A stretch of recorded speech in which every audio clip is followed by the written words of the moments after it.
আসসালামু আলাইকুম রাহমাতুল্লাহ। প্রিয় দর্শক,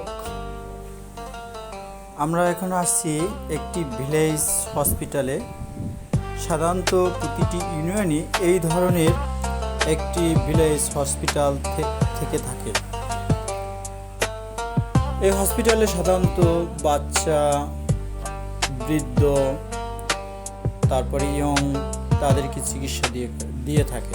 বিশেষ করে মহিলাদের চিকিৎসাও দিয়ে থাকে।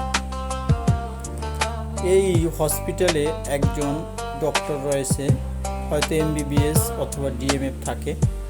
উনি চিকিৎসা দিয়ে থাকেন। পাশাপাশি একটি ডিসপেন্সিং রয়েছে। এই ডিসপেন্সিংয়ে সাধারণত ওষুধ দিয়ে থাকেন আমরা। আর এই হসপিটালগুলো সাধারণত প্রাইমারি ট্রিটমেন্ট দিয়ে থাকে। অনেকে এই হসপিটাল থেকে প্রাইমারি ট্রিটমেন্ট নিয়ে থাকেন এবং ভালো হন। পরবর্তীতে যদি তারা ভালো না হয়, অর্থাৎ চিকিৎসার উন্নতি না হয়, তাহলে তারা জেলা অথবা উপজেলা হসপিটালগুলোতে অথবা বিভাগীয় হসপিটালগুলোতে রেফার করে থাকে।